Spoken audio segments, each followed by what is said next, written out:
Hello, good evening and welcome to Newsfirst Review 360 with me, Nadim Majid. Our top story tonight, ahead of the introduction of the controversial Indo-Lanka Economic and Technology Cooperation Agreement, or ETCA, the government is moving to enact anti-dumping laws, a step that has been welcomed by the trade sector. Minister of Mass Media Gayantha Karunatilaka told reporters that two bills drafted on anti-dumping and countervailing have been approved by the Cabinet of Ministers, aimed at safeguarding domestic industries and manufacturers from unfair trade practices and uncontrolled imports. Some industry sectors and professional bodies are concerned over opening up the economy without anti-dumping laws. Analysts say the government's move ahead of several free trade agreements will help to ease pressure from domestic industries and manufacturers.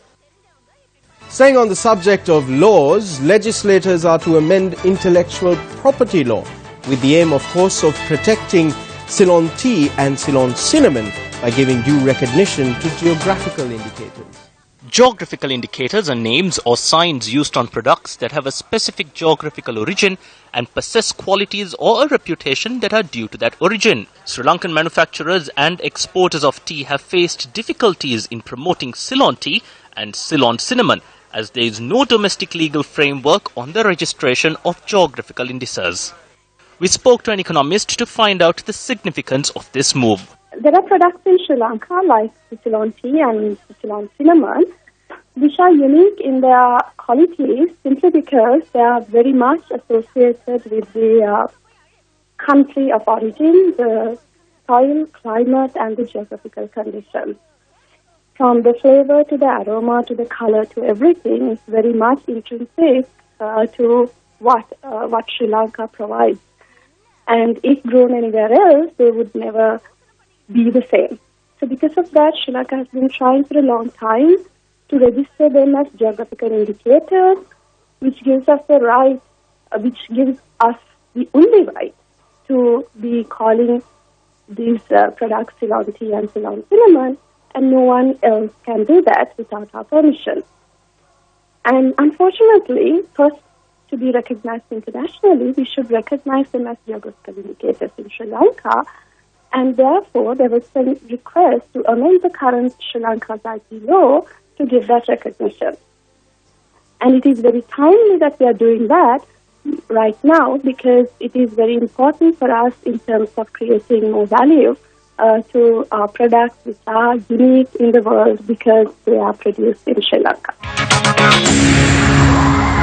Dominic McVeigh, who earned himself the title Britain's youngest self-made millionaire at the age of 18, was in the island this week for the 37th National Conference of Chartered Accountants. Newsfirst Charlotte Peake sat him down for a chat. Hello and welcome to Business First Review 360. I'm Charlotte Sexton and today's guest is Dominic McVeigh. Welcome to the show, Dominic. Thanks for having me. Now, you're in Sri Lanka to speak at the Chartered Accountants annual conference, and it's their 37th conference. What does it mean to you to be part of this conference?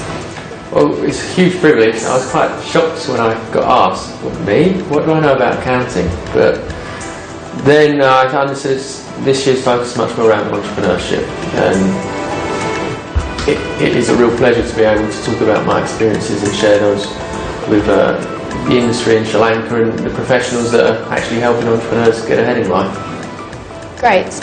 And since being involved in clothing manufacturing in Sri Lanka, you've seen some of your business revenues double. What's been your business strategy that's led to this growth? It's a very good question, and there isn't one straight answer. Hella has, I would say, over the last 3 years reinvented itself considerably. We have a new chairman, Diane Gomez, who is, in my opinion, the best in the industry, and he has attracted great people with him. I think the entrepreneurial spirit I bring to the organisation has very much allowed it to think outside the box, think differently, offer new solutions, and actually approach the garment industry very fresh. We still do things extremely traditionally, and I challenge the staff, my colleagues, every day what could we do different, what could we do better. I like to bring people from outside the industry to the group, and I think that's allowed Hella to be a fresher breath of air for the brands. And actually, one of the things I hear from a lot of our peers is that we've reignited an energy back into the industry here in Sri Lanka, which is fantastic too. It brings me on to my next question. Do you think that strategy can be used for the Sri Lankan clothing industry as a whole? Sri Lanka has always been very resilient and has evolved. It had the troubles with the wars, it then lost GSP Plus, but it's continued to some degree to continue to grow and still attract some of the best brands in the world to the island. But there is a lot more we can do, and we need to be much more conscious of how quick other countries and regions are developing of the technologies, and most importantly what the customer wants. I think one of the benefits of Hella as an organisation is that we have offices in New York, we have offices in London, we have offices in Shanghai. Our staff are living and breathing it and coming back to Sri Lanka and sharing those experiences with their peers. And the more we can understand the end consumer, not just the brand, but the person buying the product from the brand, the better we can service this industry. And I encourage every Sri Lankan to get out there and discover, bring that knowledge back and start selling it again. And how has the labour force here in Sri Lanka helped you achieve your business objectives in the last few years? Well, the people in Sri Lanka, very smart, highly educated, excellent cooks, might I add as well, but some of the best in the world when it comes to the garment industry. And I think one of the things that really sets Sri Lanka apart is that their inherent morals. Sri Lankan people care for each other, they care for the environment, they care for their friends, families, much more so than you see in other regions. And because of that, even before brands came and spoke about compliance in Sri Lanka, people were operating generally, of course there's the odd bad one and there still is today, but we're generally operating at a standard far above anywhere else in the region. And it gives you huge faith and trust in the workforce. And they want to be empowered, they want to learn more. And that's something we're doing on a daily basis. And the feedback is great. We see it through our efficiencies, through the performance in our organisation. And you've had business interests now in Sri Lanka since 2013. How have you seen Sri Lanka change in these years? When I first got here, there was a lot of construction work going on. And I first arrived in Sri Lanka just before the airport had opened. The airport runway. The runway's been there a while. I first arrived in Sri Lanka just before the Katanayake freeway opened. So it took forever to get into town, and then I came back and there's this beautiful motorway, and there's lots going on here at different paces for the right reasons and the wrong reasons. And we're seeing a big push in that tourism. I'm seeing a lot more foreign faces on the island, but there's still a lot more that can be done. There's major infrastructure projects that still need to be pushed through, but we are seeing what I would say is an interest again in the island, particularly from Europe, from the US, who maybe started to shy away from working with Sri Lanka. It's heading in the right direction. That's one thing I can tell. So how easy have you found it to do business in Sri Lanka, and would you say the current environment is conducive towards entrepreneurs and startups? I have had a very pleasant experience working in Sri Lanka. I can't speak for others. I've heard horror stories and I've heard glory stories. I think it's how you approach the island, how you approach the laws, the regulations, and I've been very patient, engaged as many people as I can, and had an extremely pleasant experience. It is challenging for entrepreneurs in Sri Lanka because I don't think there's necessarily the confidence to step up and come forward, but I'm seeing more and more people actually step out of the norm and put their ideas on the table. That's happening more and more, and I think the business environment that I try to create with my colleagues is promoting of people coming forwards. We hope to see that trickle down effect throughout the country. And in your opinion, is Sri Lanka doing enough in terms of research and development, innovation and value addition to make their products and services competitive in the international market? I would say it is. There's some very good tax incentives that the government offers for research and development. You've got some fantastic universities. You already have some great companies operating here. One of the things I'd say that Sri Lanka could do better is promote itself. I feel internationally that Sri Lanka is not the best promoter. Even domestically, actually, we sometimes struggle to find the skill and talent, even though we know it exists. And one thing is for sure in Colombo, a lot of people know each other. So everyone seems to, you can't go out and not see someone you know. And if you're born and brought up in Sri Lanka, you're going to see even more people. Where it gets difficult is, the smaller backstreet shops and the smaller industries or the smaller operators. They've got so much to offer and add, but there just isn't that connection with the bigger tier companies. If that could improve, I think that could make a huge difference, and that's something we're working towards, is engaging the smaller guy. And you became a millionaire entrepreneur at just 15 when you started importing and selling scooters. How did that impact on you and shape your future business decisions? It certainly allowed me to take more risks because I, to some degree, had a platform to fall back on. There's only so much risk you can take in any scenario. It gave me the confidence to push forwards. It gave me authority to some degree to say I might be young, but I am capable.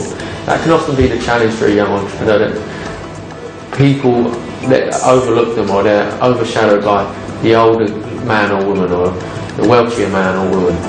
But I'd made a name for myself. I was very successful at a young age, so my conversations were taken seriously, and I think that's allowed me to continue to grow my businesses and my knowledge and experience of life to keep pushing back. I might be only 31 now, but I've been working for well over 15 years.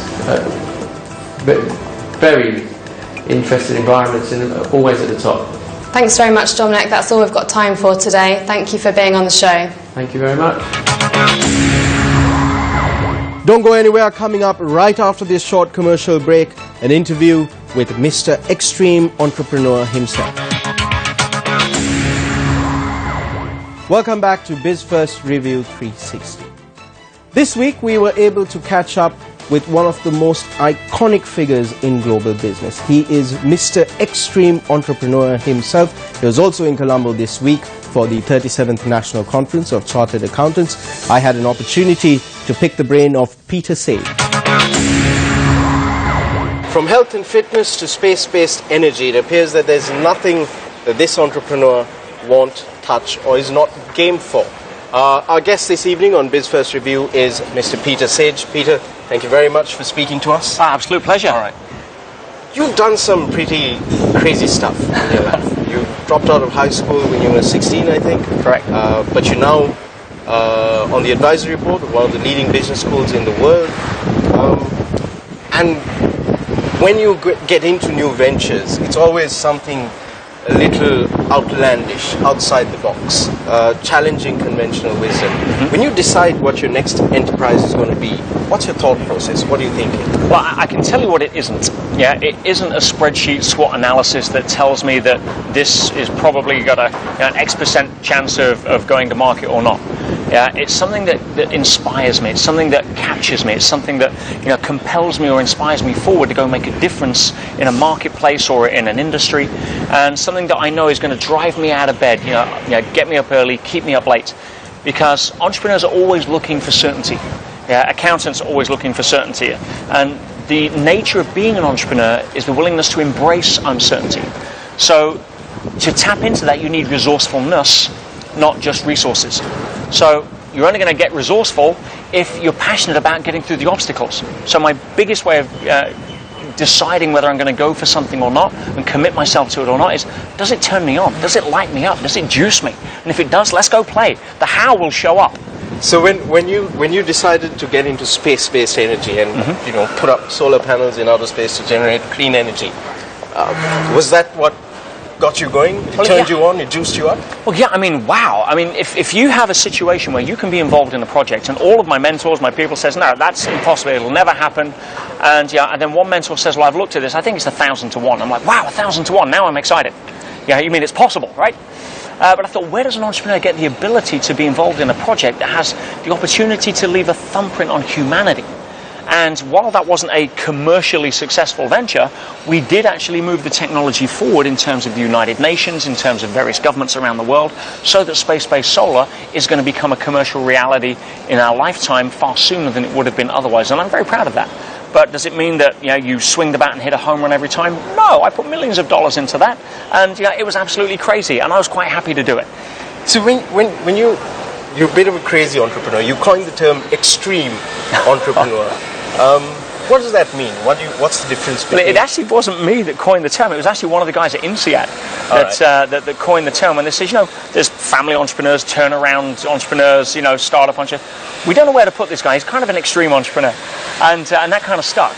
But it's the willingness and the ability to embrace uncertainty, knowing there's no certainty in life.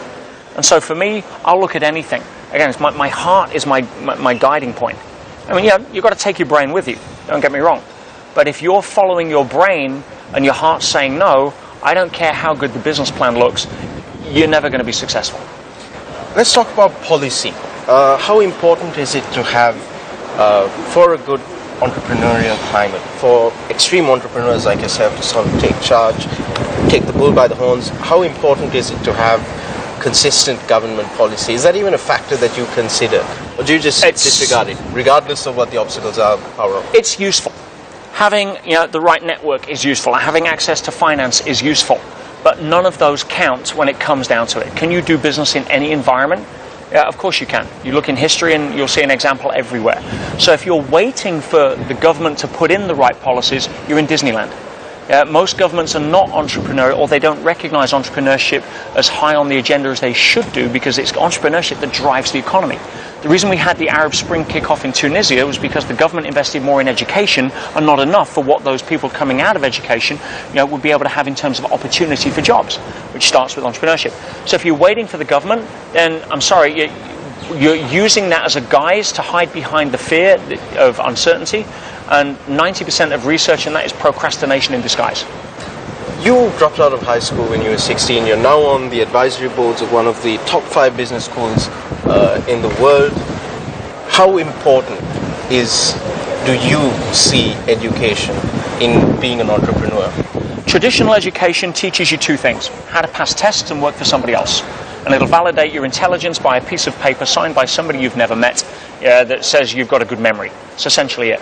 Now, don't get me wrong. If you're learning a particular trade or skill, then if I'm having somebody work on my car, I want to know that they're a trained mechanic. I want somebody working on my body, I want to know they're a trained surgeon. So there's that aspect of education which is useful. But when it comes to the old 20th century model of get a job, get an education, and that'll set you up for a career, it's gone. We don't live in that world anymore. So formal education may help you make a living. And we have more people coming out of university now qualified to be a barrister that can't get a job as a barista in Starbucks. But informal education will help you make a fortune. And that's where personal growth and following your passion and looking at the character traits of what it means to be human really count. What do you classify as informal education? Personal development, personal growth. There's enough stuff in society now. We're so blessed. Whether it's podcasts of people that have walked the path you want to walk, whether it's autobiographies, whether it's books, you can learn anything you want to learn now from people that have done it, from people that are inspirational models and mentors and peer groups. That is all available. Go study that. You're not going to learn in school the important things. What teaches us how to relate to each other? What makes you get up in the morning excited or not excited? In that model, traditional education has failed. But that's the real essence of what it means to get out in the trenches and do business. There's a skill set. You need a trade craft to be an entrepreneur. You've got to understand sales and marketing and HR and cash flow management. But that's trade craft. But the real fundamentals of education for what it means to be fulfilled, successful, joyful, at peace, come from informal education, and that is now available for everybody. One last question for you, Peter. We've got a lot of talk about sustainability in the world now. You went after that clean energy space-based solar project because you felt that there was a need to expand, to move away from 100, 150-year-old technologies and embrace the new. How important is it for today's entrepreneurs to factor in sustainability in their thinking? I think more and more people are now waking up to the fact that the model that we've been living the last 100 plus years is 1,000% unsustainable, and unless we do something about it, our kids are going to suffer. And it's creating more challenges, which creates more opportunities to solve those challenges. So it's an ongoing cycle. But is sustainability, corporate social responsibility, all of the new buzzwords that are coming out important? Well, certainly sustainability is, because otherwise it's egocentric, and that'll only get you so far. Ethnocentrism now, and how to add value, people are recognizing the true benefit there, and you can go from startup to a unicorn, providing that you're adding enough value to people. And if people are savvy enough now to question your ethics, your morals, is this adding to the planet or taking away from the planet? Is this creating a better future or detracting from it? And they're smart enough to make those decisions. So yes, sustainability is paramount, not only in how you deal and work with people, but in your product, in your supply chain, and your ethics about where you want to go. Peter, it's been an honor. Thank you very much for speaking to BizFirst. It's been my pleasure to pick your brain on these issues. Thank you very much. Outstanding. Thank you. What should Budget 2017 look like? We asked members of the private sector and economists. Their views coming up right after this. Welcome back to the program. On our segment Speak Your Mind this week, we're looking at the highlights of Face the Nation telecast on Monday. What did the economists and the exporters have to say about the forthcoming budget? I think what most of the private sector is keen on right now is seeing that the forthcoming budget is more aligned with the Prime Minister's policy vision that he set out last year, exactly a year ago. We hear he's going to release a 4-year or 1,500-day economic strategy. Now this time, those two, the budget and that statement, have to go very much in line, both for the public to instill confidence that there is an economic plan, to the private sector to articulate this is the economic vision and these are the things we're going to do, and also honestly to public officials, because right now public officials don't have a reference document to say this is the government's economic strategy. So in that sense, I think one very crucial element in that is getting this budget right. And the new government wanted to make certain changes to the tax system with regard to both income tax, VAT, NBT. They want to make certain substantial structural changes, which I thought was too early. First year in government, I thought they should allow the system to stabilize and then take an account of the situation and gone for changes if they wanted to. Because I feel that our tax system went through a major reform in 2011, where the government very clearly announced with regard to exemptions that they were removing the exemptions. They gave a 4-year time period. With regard to VAT, the rates were maintained at a consistent rate of 11%. The NBT rates were maintained consistently. So there was an element of predictability as far as business was concerned.